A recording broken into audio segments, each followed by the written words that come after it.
Na sessão anterior sobre os atos anagógicos, nós falamos sobre um pouco a história deles, como eles são produzidos, como eles envolvem o pensamento e a memória e o afeto. E agora nós gostaríamos de entrar nesse assunto de como fazer os atos anagógicos.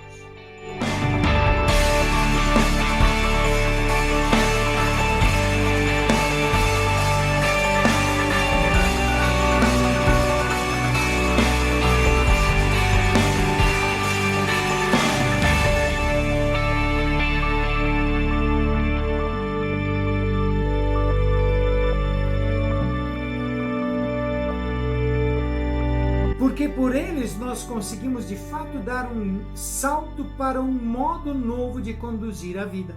Essa que é a realidade.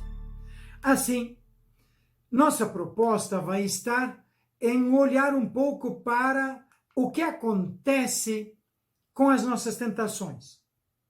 Eles invadem o pensamento, eles arrastam o afeto e criam uma espécie de pensamento circular, como se fosse um redemoinho. Como nós vamos sair desse buraco? Só se nós tivermos alguma coisa anterior para nos segurarmos. São João da Cruz diz o seguinte, que existem duas maneiras de a gente resistir às tentações e adquirir virtudes. Existe uma maneira mais comum e não tão perfeita que consiste em a gente procurar resistir ao vício por meio dos atos de virtude que são contrárias àquela tentação e àquele vício. Por exemplo, se você tem um vício de raiva, de ficar pensando sobre e acusando as pessoas, você poderia pensar, puxa vida, mas Jesus também passou por isso. Ou então você poderia colocar um outro pensamento no lugar. Caramba, mas essa pessoa não é somente esse lado da vida dele. Pode até ser verdade que ele tem essa fraqueza e essa realidade, mas ele tem esse outro lado bonito. Ele tem essas virtudes, ele tem essa capacidade. Ele, no fundo, é um presente de Deus para a gente. A nossa vida ficaria muito mais pobre sem ele. E é o que geralmente acontece quando a gente perde as pessoas que falecem. Ai, não, ai, que saudade, ele era tão bonzinho. Bastou ele morrer para ele virar um santo. Não, porque nós não somos capazes de olhar com realismo, com verdade. A sua fraqueza é fraqueza, mas nós não temos. Mas as suas virtudes, sua realidade, sua contribuição também estava ali. A gente só vai se dar conta depois que o buraco está aí, o buraco deixado. Então, essa primeira maneira vai nessa direção, de nós argumentarmos por esse lado. Mas diz São João da Cruz que existe uma outra maneira mais fácil e proveitosa e muito mais perfeita de vencer vícios, tentações e adquirir ou conquistar virtudes. E a alma deve se aplicar apenas nesses atos e movimentos anagógicos. Colocar-se, focar-se sobre isso, prescindindo desses outros exercícios que são estranhos. E por que eles conseguem fazer isso? Por meio deles, a gente consegue opor não somente uma resistência e vencer, mas você deixa o lugar onde iria ser o confronto vazio, onde iria ser essa briga entre pensamentos, sim, não, não, sim, sim, não, sim. Você larga de mão de tudo isso, deixa isso plantado e você diz, você queria ficar com isso aqui? Não, mas onde você queria? Eu queria, era esse meu projeto, esse meu propósito, minha proposta. E então você agora pula para esta tua proposta inicial, que já tem um peso de amor. Por isso você faz um ato de amor para conhecer Deus, deixando isso de lado, e se volta, olha para Jesus, olha para Deus, e diz, por você que eu quero ir. Contigo eu quero ir. E o resto, fique onde quiser. Cuide quem precisar. Não sou eu quem vou dar solução. Não sou eu quem tem que dar. E se tiver que dar, não é agora e desse jeito que eu vou conseguir fazê-lo. Então, a hora que eu tiver condições de fazê-lo com serenidade, com lucidez, com paz interior e exterior, então sim, nós podemos nos dedicar e focar, sentar na frente desse problema. Muito bem. O ato anagógico, por isso, ele faz esse salto de uma realidade para outra. Diz São João da Cruz, ao sentirmos o primeiro movimento ou investida de algum vício, como por exemplo a luxúria, a ira, a impaciência, o espírito de vingança por alguma ofensa recebida, não vamos procurar resistir opondo o ato de virtude contrário, enchendo a cabeça de argumentos e de outros pensamentos. Nós vamos fazer o quê? Desde o primeiro assalto, nós vamos logo fazer um ato de movimento de amor anagógico, ou seja, um ato de amor voltando-nos para esse Jesus. Senhor, contigo eu quero estar, contigo eu vou ficar. E para lá eu vou. Você e eu, e o resto, que vai cachimbar formiga. Que faça o seu caminho. Porque com essa diligência, a pessoa foge não somente dessa ocasião do bate-boca consigo mesmo, e ela se apresenta diante de Deus e se une com Ele. E aí diz ele uma coisa que acontece, que a pessoa, por estar muito mais onde ela ama, ela está muito mais presente, ela vive, ela vibra, ela se encanta, onde ela ama, do que onde ela está vegetando. Então ela pode estar nesse mundo daqui, mas estar divinamente presente a esse com quem ela quer viver. E assim, o corpo está aqui, mas o espírito está longe dessa tentação e desse mundo ali. Depois nós olhamos, calma que depois nós vemos. Agora não é hora para isso. Então, vamos para frente. Mas como isso funciona? Bom, em primeiro lugar, a pessoa esquecida desse movimento vicioso agora adota, ela salta para dentro desse universo novo, desse mundo, dessa proposta diferente. Como isso acontece? Quando nós criamos um pensamento, nós temos um pensamento, o nosso cérebro joga uma corrente eletromagnética que vai em direção de um outro mundo de neurônios. E então, esse caminho que ele faz, ou um roteiro que ele faz, cria um histórico, ele cria um hábito cerebral, um hábito neurológico. Muito bem, os pensamentos, quando nós temos um sentimento disparando um pensamento, tipo, eu não quero mais ser explosivo daquele jeito, eu quero controlar a minha ira. Mas, quando o teu pensamento de ira aparece, ele aparece como? Por uma lembrança de memória afetiva, um afeto de alguém que se sentiu agredido e que se sente ofendido e reage para se defender. Muito bem, agora ele vai estar jogando, produzindo uma faísca que vai cérebro afora tentando encontrar o quê? Aquele inimigo que está na frente ou foi identificado.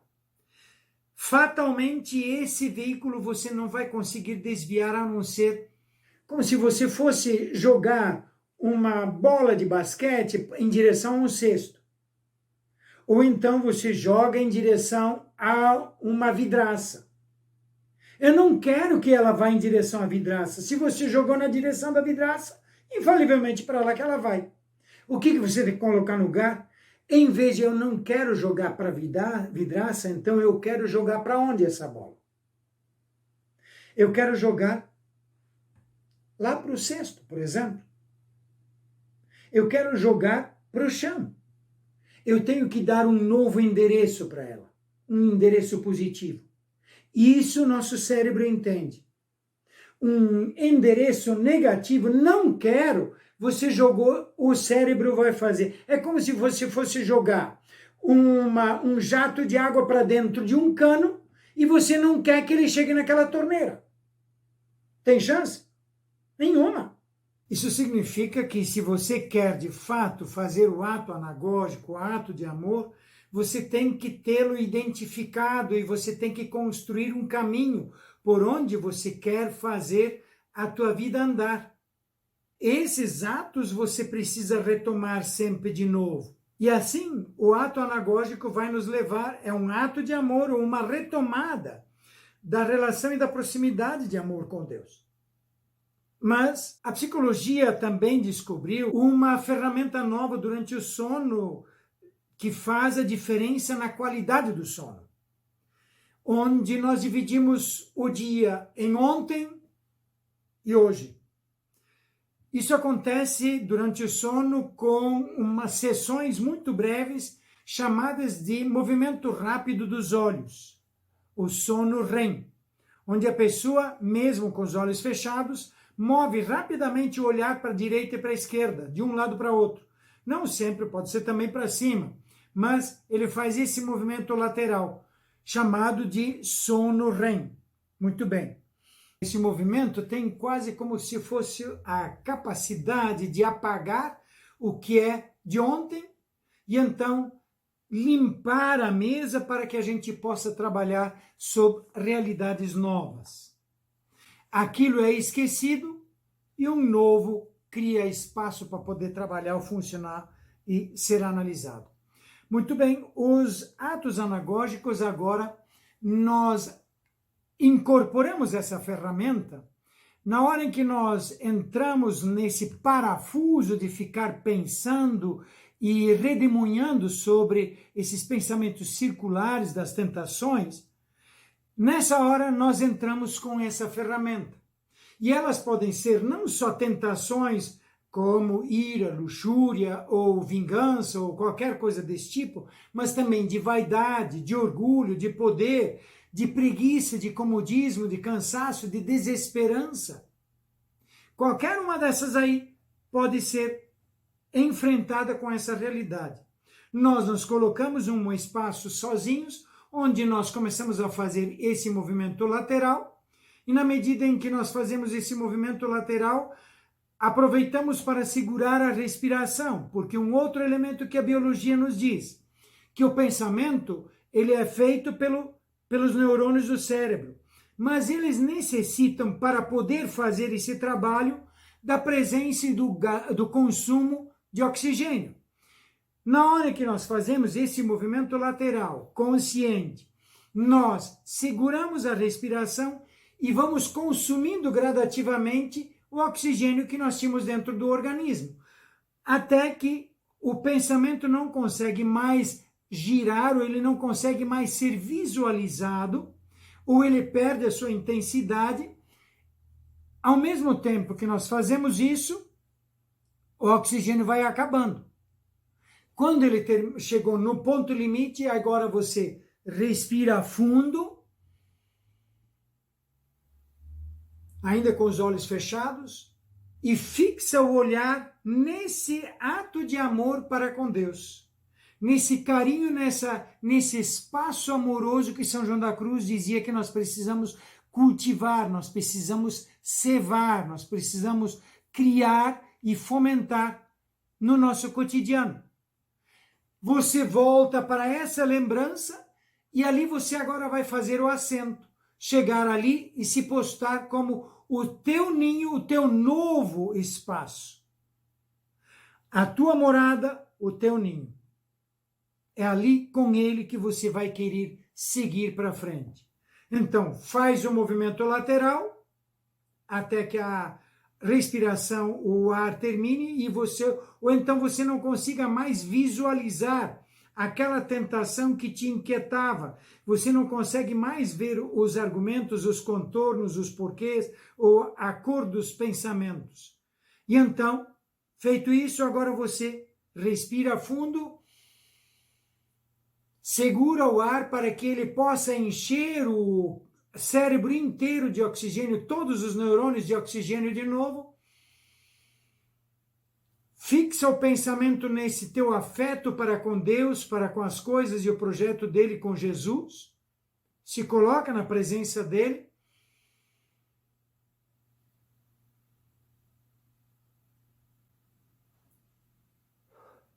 E aí você solta. E nesse lugar você faz o teu novo assento. Agora aqui é a minha pousada, aqui é meu caminho, meu rumo.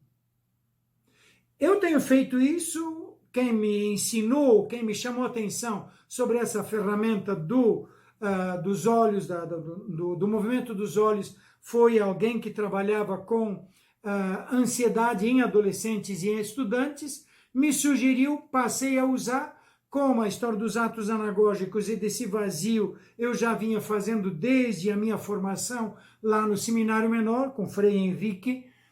Então, para mim serviu e está servindo maravilhosamente. Se você quiser se servir dele, ótimo, bom proveito.